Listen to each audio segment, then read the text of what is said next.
ശബരിമല സന്നിധാനത്ത് ഭക്തരുടെ തിരക്കിൽ നേരിയ കുറവാണ് അനുഭവപ്പെടുന്നത്. കഴിഞ്ഞ 2 ദിവസം 1,00,000-ലധികം ഭക്തരാണ് ദർശനത്തിനായി എത്തിയത്. ഇന്ന് 50,000-ഓളം ഭക്തർ ദർശനത്തിന് എത്തുമെന്നാണ് പ്രതീക്ഷിക്കുന്നത്. സന്നിധാനത്ത് നിന്നും അരുൺ കൊടുങ്ങൂർ തയ്യാറാക്കിയ റിപ്പോർട്ട് കാണാം.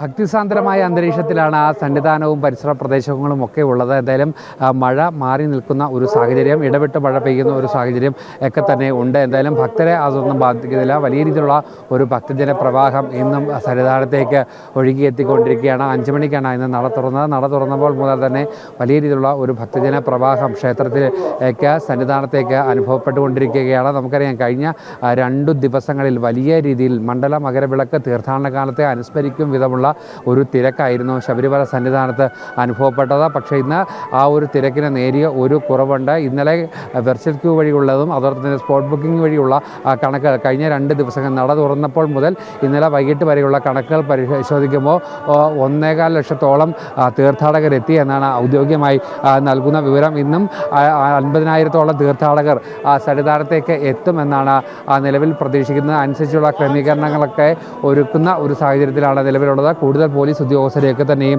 സന്നിധാനത്തേക്ക് എത്തിച്ചിട്ടുമുണ്ട്. എന്തായാലും രാഷ്ട്രപതിയുടെ സന്ദർശനമാണ് ഇനി പ്രധാനപ്പെട്ട ഒരു കാര്യം. 22-ാം തീയതിയാണ് രാഷ്ട്രപതി ശബരിമല സന്നിധാനത്തേക്ക് എത്തുക. അതിനുവേണ്ടിയുള്ള സുരക്ഷാ ക്രമീകരണങ്ങളൊക്കെ തന്നെ 21-ാം തീയതിയോടെ ആരംഭിക്കും. ഭക്തർക്ക് നിയന്ത്രണം ഏർപ്പെടുത്തുന്ന ഒരു സാഹചര്യങ്ങളൊക്കെ തന്നെയും ആരംഭിക്കും. അതിനുള്ള സുരക്ഷാ ക്രമീകരണങ്ങൾ ഒക്കെ തന്നെ ആരംഭിച്ചു കഴിഞ്ഞിരിക്കുകയാണ്. എന്തായാലും ഉന്നത പോലീസ് ഉദ്യോഗസ്ഥരൊക്കെ തന്നെ സന്നിധാനത്തേക്ക്, അതോടൊപ്പം തന്നെ കേന്ദ്ര ഇന്റലിജൻസ് സംവിധാനങ്ങളൊക്കെ തന്നെയും ഇവിടേക്ക് എത്തി സുരക്ഷാ ക്രമീകരണങ്ങളൊക്കെ തന്നെ ഒരുക്കുന്ന ഒരു സാഹചര്യത്തിലേക്ക് എത്തുകയാണ്. 22-ാം തീയതിയാണ് രാഷ്ട്രപതി സന്നിധാനത്തേക്ക് എത്തുക. അതിനുവേണ്ട എല്ലാ ഒരുക്കങ്ങളും സന്നിധാനത്ത് ആരംഭിച്ചിരിക്കുകയാണ്.